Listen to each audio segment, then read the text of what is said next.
여러분 반갑습니다.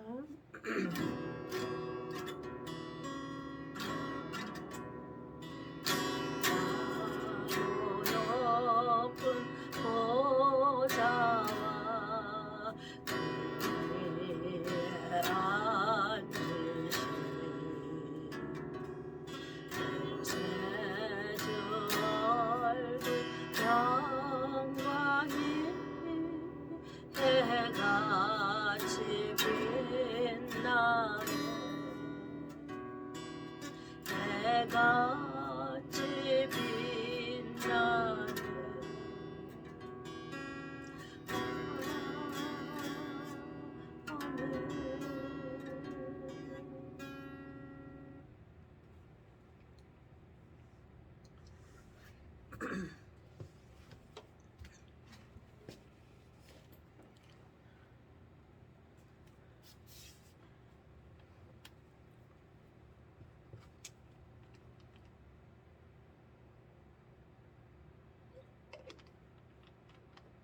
여러분 반갑습니다. 제가 목이 쉬어서 목소리가 잘 안 나오니까 좀 양해하시고 들어주시기 바랍니다.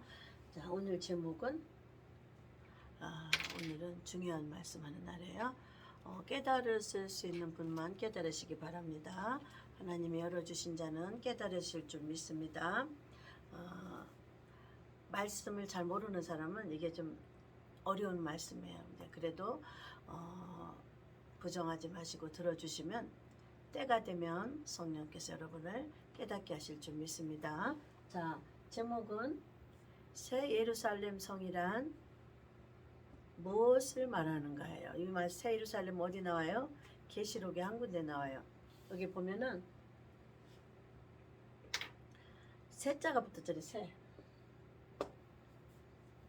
왜 하나님이 새자를 붙였냐면 육신적인 이스라엘에 있는 제사드렸던 육신적으로 보였던 제사드렸던 성전 이름이 뭐예요? 그거는 예루살렘이에요.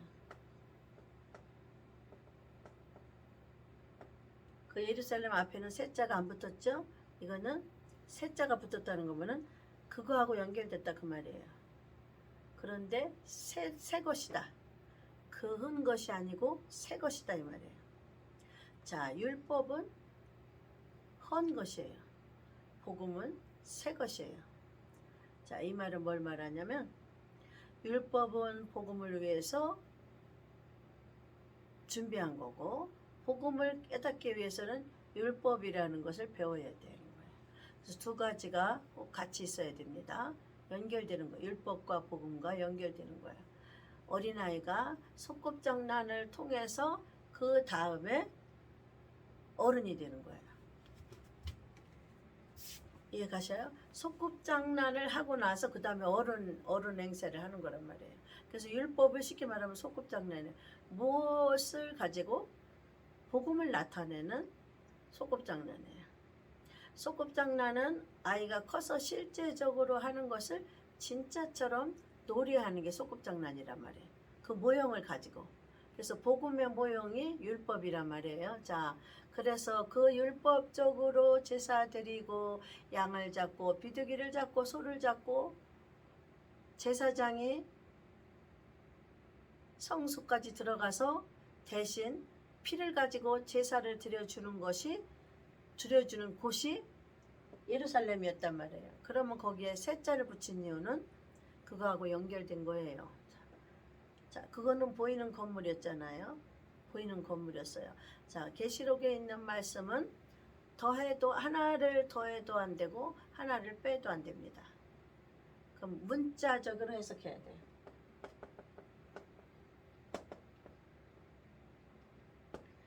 계시록은 영적으로 해석하면 더해지는 거예요. 뭔가 알 수 없는 게 더해지는 거예요. 영적인 거는 보이지 않으니까 알 수 없는 거란 말이에요. 확실하지 않는 거란 말이에요. 그러니까 확실하지 않는 게 그 표현이 아니고 영적인 것은 더해지는 것 수도 있고 빼지는 것도 될 수 있다는 그 말이에요. 있는 그대로를 문자적 해석이라고 그래요. 자, 구약의 모세가 기록한 율법은 영적으로 해석해야 돼요.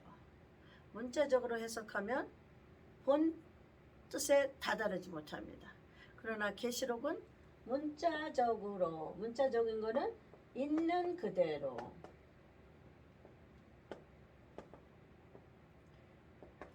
그대로 해석해야 되니까 우리가 어려운 말이 있단 말이에요. 여기에 계시록에 어려운 말은 뭔가 잘 모르니까 내가 임의로 해석을 할까봐 하나님께서 그 계시록 안에다가 해석을 해놓으셨어요. 이해가셨죠? 계시록은 문자적으로 해석을 하는데 이 문자적인 거를 영적으로 하면 하나님한테 벌 받으니까 하나님께서 우리가 해석을 못하잖아. 미련하니까. 어려운 말을 계시록에 써놓으셨는데 인간이 해석이 안 돼. 그러니까 영적으로 풀지 말라고 해석을 어디다 해놓으셨어요? 계시록에다 해놓으셨어요. 자, 그러면 그 어떤 것을 해석하고 싶으면 목사가 계시록을 보면 돼요. 계시록은. 다른 데는 뭐 책을 봐도 돼. 영적인 걸 풀어야 되니까. 계시록 말고 다른 데 말씀은 영적으로 풀어야 되니까 조금 틀릴 수도 있고 조금 모자랄 수도 있고 조금 더해질 수도 있어요. 그러나 하나님 책망하지 않으셔요. 그런데 계시록만큼은 내가 절대 너는 하나를 더해도 안 되고 하나를 빼도 안 된다. 그 소리는 영적으로나 비유적이나 신학적이나 지식적이로나 풀지 말라 그 소리예요. 하나를 더해도 안 되고 하나를 빼도 안 된다 소리는 영적으로 풀어도 안 되고 비유적으로 풀어도 안 되고 신학적으로 풀어도 안 되고 지식적으로 풀어도 안 되고 교훈적으로 풀어도 안 돼. 요거는 구약의 말씀. 구약. 제가 목소리가 잘 안 나와서 갈라졌어요. 그러니까 오늘도 많이 못할 거야. 아마 짧게 하고 마치겠습니다. 구약은 이렇게 해석해도 영적으로 해석해도 되고 비유도 신학적, 지식적, 교훈적 해석해도 돼요. 구약은 뭘 교훈한 거예요? 예수님 다시 오실? 뭘로 해석해? 교훈이란 말이에요. 구약은. 예수님 오실 거예요. 교훈, 비유, 영적인 거, 상징적인 거, 신학적으로도 깨달을 수 있어요. 구약은 그렇게 해석해야 돼요, 목사가. 근데 계시록만큼은 이렇게 해석하면 안 됩니다. 계시록만큼은 문자적으로 해석해야 돼요. 그래서 옛날에 제가 말했죠. 14만 4천을 영적으로 풀면 이게 144만도 될 수 있고 1억 4,040도 될 수 있고 14만 4천도 될 수 있고 1444만도 될 수 있고 영적으로 풀면 안 돼요. 그럼 왜 그러냐면 더하는 거잖아. 하나를 더해도 안 되고 빼도 안 돼. 근데 숫자도 더해도 안 되고 빼도 안 돼. 숫자에서도. 해석도 마찬가지야. 해석도 하나를 더해도 안 되고 빼도 안 되고. 계시록에 있는 숫자도 더해도 안 되고 하나를 빼도 안 돼. 이해가셨죠? 자, 그래서 14만 4천은 예를 들어서 하는 거예요. 14만 4천은 그 밑에 해석을 해놓으셨어요. 이스라엘 지파의 숫자다. 우리가 이스라엘이 아니야. 우리는 영적인 이스라엘이지. 우리는 그냥 이스라엘이 아니에요. 근데 거기에 영적인 이스라엘이라고 썼으면 우리야. 근데 아니야. 이스라엘의 12지파에 곱하기 12이야.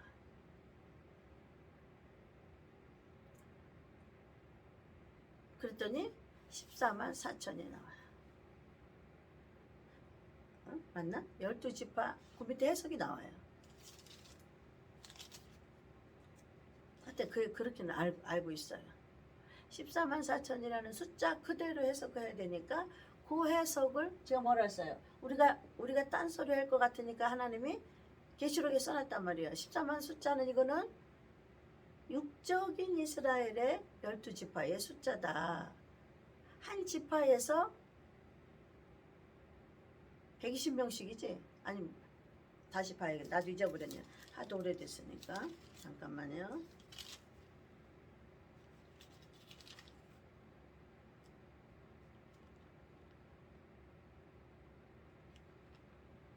(1만 2천)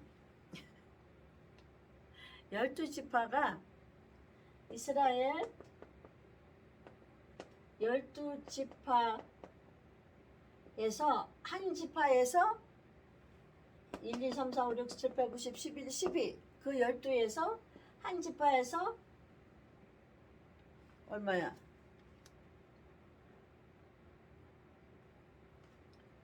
1만 2천 명씩 출이되는 거야. 1만 2천 명씩 출이되는 거야. 한 지파에서 1만 2천 명씩 출인 게 14만 4천이야. 그러니까 우리는 육신적인 이스라엘 아니잖아. 대한민국에 12지파 있어요. 우리 영적 이스라엘이라고. 보이지 않는 하나님만 아시는 영적 이스라엘이고, 육신적으로 보이는 이스라엘 12지파 곱하기 12,000명은 얼마야? 14만 4천이에요. 그러니까는 뭐예요? 14만 4천은 우리가 아니고 누구예요?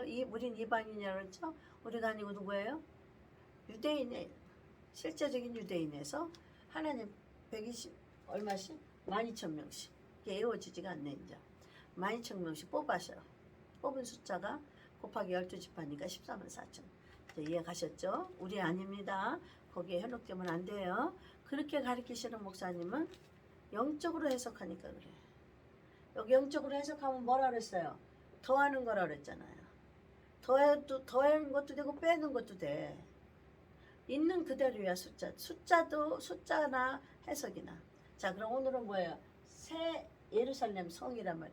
이 성은 앞에 보니까, 자, 본문을 읽겠습니다. 계시록 21장에 보니까, 또 내가 새 하늘과 새 땅을 보니 처음 하늘과 처음 땅이 없어졌고, 계시록은 뭐라 그랬어요? 실제적인 사건. 숫자가 12명이면 숫자 12개. 숫자가 14만 4천이면 실제로 14만 4천. 실제적으로. 그러니까 여기는 실제적으로 새로운 하늘, 새로운 땅이라고 말이에요. 영적인 거 아니에요. 계시록 그렇게 풀면 뭐예요?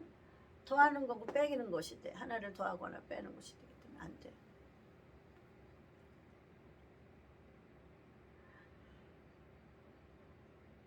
처음 하늘과 처음 땅이 없어졌고 바다도 다시 있지 않더라. 지금 현재 우리가 사는 것은 없어진다 그 말이에요. 언제? 7년 환란 때 없어집니다.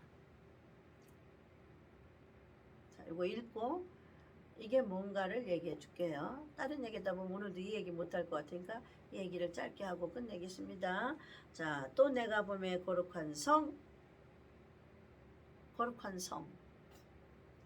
여기서 성은 거룩한단 말이에요. 이거 새는 예루살렘, 보이는 예루살렘에다가 새자를 붙였어. 왜냐하면 새 하늘과 새 땅이 새 거야. 그 예루살렘 성도 새 거야 돼. 이해가셨죠? 새 예루살렘이 거룩한 성, 새 예루살렘 거룩한 성인데 거룩한을 빼고 새 예루살렘 성이라고 부르는 거예요. 거룩한 성 새 예루살렘이 하나님께로부터 어디서부터 와요? 여기서 잘 봐야 돼.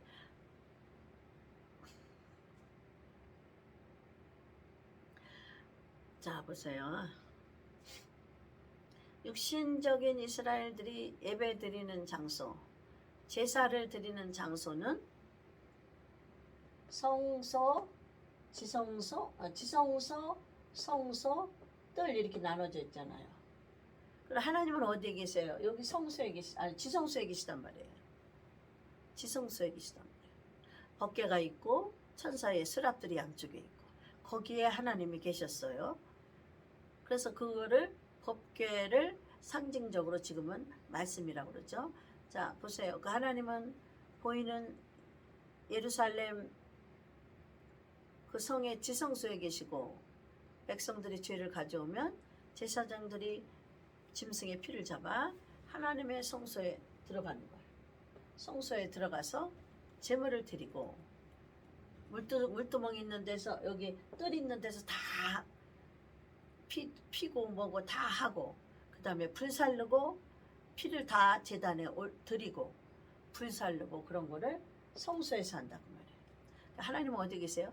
지성소에 계셨어. 근데 여기는 다 보세요. 내가 봄에 거룩한 성 새 예루살렘이 하나님께서부터 내려와. 내려오는 곳에 여러분 주목해야 돼요. 하나님께로 내려오네. 새 예루살렘 성이. 근데 하나님은 건물 얘기하시는 게 아니에요. 지금 우리는 건물 얘기로 듣잖아요. 새 예루살렘 성이라니까 건물로 듣잖아. 보이는 건물. 근데 하나님은 그 얘기하고 싶으신 게 아니라 그 예루살렘이라는 것, 새 예루살렘이라는 성이라는 것이 무엇인가를 이야기하고 싶으신 거예요. 예루살렘 성이 무엇인가를, 새 예루살렘 성이 무엇인가를 써놓으셨어요. 자, 하늘에 어디서부터 내려와요? 하나님께로부터 이 거룩한 성이 하나님께로부터 하늘에서 내려오니.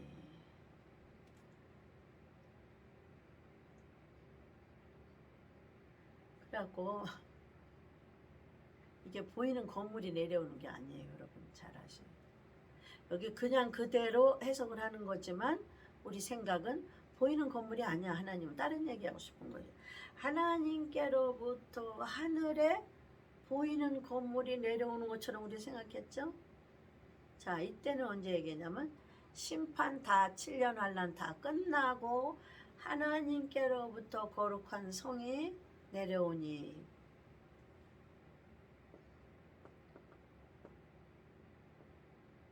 계시록 앞장에 보니까 14만 4천 첫째 부활자 들림받은 자 새 부류가 내려오니. 또 있어요. 계시록 앞장에. 잘 들어보세요. 14만 4천과 첫째 부활에 참여한 자와 예수님 재림 때 우리가 이방인인데 재림 때 들림받은 자 이 세 부류가 14만 4천 그 다음에 첫째 부활 그 다음에 들림받은 자는 누구라고 그래요? 슬기로운 처녀였잖아요. 슬기로운 처녀였잖아요. 들림받은 사람은 슬기로운 처녀였잖아요. 마태복음 25장에. 자, 13 여기 계시록에서 계시록에서 구원받은 14만 4천과 이 14만 4천은 어디서 구원받냐면 7년 환난 중에 구원받는 유대인 중에 무리를 14만 4천이라고 배웠죠. 14만 4천과 첫째 부활자와 여기 또 한 팀이 있죠. 한 무리. 첫째 부활자는 누구요? 예수님 오시기 전에 순교자들. 또 한 팀. 예수님 오실 때. 이렇게 나눠져요. 봐요. 예수님 오시기 전에 죽은 자 중에 죽었어. 순교자. 잘 들어요. 그 다음에 여기 첫째 부활자란 말이에요. 첫째 부활자와 동시다발로 이 사람들이 먼저 부활하고 그 다음에 변해서 올라가는 사람이 신부들이에요. 처녀, 슬기로운 처녀. 얘네도 신부라고 할 수 있어요. 순교자도. 근데 여기는 준비했으니까 아니 저기 기다렸으니까 처녀라고 슬기로운 처녀라고 배웠죠. 두 무리란 말이에요. 죽은 자 가운데서 순교자의 한 무리, 그 다음에 순교자들이 부활한 다음에 바로 동시다발적으로 기름 준비한 처녀들, 들림받은 자들이 두 번째 사람들. 세 번째 지금 누가 내려오는 무리를 쓰는 거예요. 내려오는 무리. 하늘에서부터 하나님께로부터 내려오는 무리가 있어요. 어디에? 7년 환란 끝난 다음에. 네? 내려오는 무리 중에 또 한 무리는 누구예요? 14만 4천. 자, 이거는 7년 환란 중에서 7년 환란 중에서 올라간 자니까 14만 4천이란 말이에요. 자, 요 세 부류가 내려온단 말이에요. 잘 들어보세요. 하늘로 하나님께로부터 하늘에서 내려오니 지금 위에는 예루살렘이 거룩한 성 예루살렘이 해놨죠. 근데 우리는 육신적인 예루살렘처럼 그런 건물인 줄 알았잖아요, 여지껏. 근데 하나님은 건물 얘기하는 게 아니에요. 하나님은 하늘에서부터 누가 내려와. 하늘에서부터 누가 내려온단 말이에요. 예루살렘이 내려온다 그 말이에요. 건물이 벽돌로 지은 건물이 내려오는 게 아니라 예루살렘이라는 거룩한 성이 내려온다. 그러면 하나님은 무엇을 거룩한 성이라고 했느냐? 우리가 해석하는 게 아니에요. 여기 성경에 해놨어요. 여기 무엇을 거룩한 성이라고 하느냐 봤더니 그 예비한 것이 신부가 남편을 위하여 단장한 것 같더라. 이렇게 해놓으셨네. 아니 예루살렘 성이 하나님께로부터 내려온다고 하고서는 하나님께로 내려온 그 예루살렘 성은 신부가 남편을 위하여 단장한 것 같더라 그러네. 건물이 아니지. 이게 누구를 말하느냐, 어떤 무리를 말하느냐. 무리. 요 세 사람의 무리를 말해요. 세 사람의 무리가 내려옵니다. 어디로? 하늘에서 예수님과 함께 심판하러 이 땅으로 내려옵니다. 잘 들으셔야 돼요. 땅으로 내려오는 거는 건물이 아니에요. 예루살렘, 거룩한 성 예루살렘이 하나님께로부터 하늘에서 내려오니, 그러니까 우리는 건물이 내려온다고 생각했는데 보니까 건물이 아니라고 뭐라고 해석해 놓으셨네. 보니까 신부가, 그 거룩한 성은 예루살em 성은 여기 해석해 놓으셨어. 예루살렘 성은 무엇이냐? 신부가 남편을 위하여 단장한 것 같더라. 성의 의미를 얘기하는 거야. 거룩한 성의 의미. 이해가셨죠? 벽돌로 지은 그런 것이 하늘에서부터 웅장하고 내려오는 것이 아니라, 그래서 거룩한 성 예루살렘은 그 맨 뒤에 뭐 무슨 보석으로 되어 있지만 실제 하나님의 말씀하시고 싶은 것은 어떤 무리들의 모임을 말하는 거예요.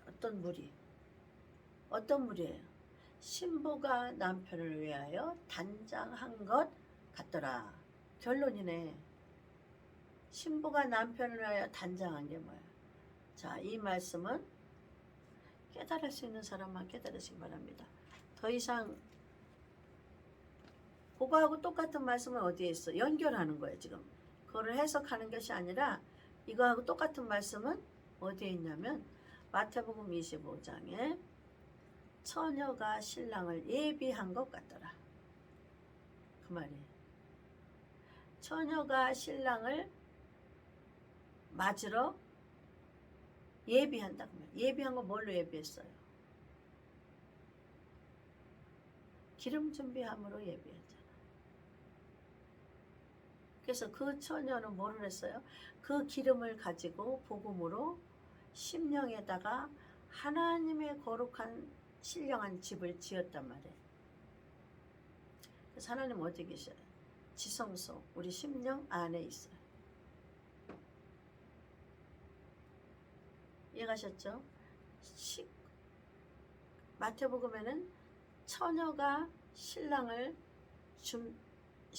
기다리는 거. 그냥 기다리면 안 된다고 그랬잖아요. 기름을 준비해 갖고 있으라고 그랬잖아요. 마태복음 25장에. 응? 그게 뭐야? 기름 준비해 가지고 신령한 집을 짓는 거를 하나님은 신부가 남편을 위하여 단장한 것 같더라. 결론이에요. 성의 모습은 단장은 뭐로 해야 되겠어? 복음의 말씀으로 신령한 집을 짓는 게 단장입니다. 그래서 이 새 무리가 내려오는 거를 거룩한 성 예루살렘이 하나님께로부터 내려온다고 표현하는 거예요. 새 무리가 내려오는 거예요. 자, 목 감기가 심해서 목이 갈라졌어요. 목소리가 많이 힘들어서. 자, 여기까지 깨달을 수 있으신 성도님은 깨달으시고, 못 깨달으신 분은 기다리시면 성령께서, 사모하고 기다리시면 성령께서 해석을 해주십니다. 자, 오늘은 여기까지 하겠습니다. 감사합니다. 다음 주에 뵙겠습니다. 아멘.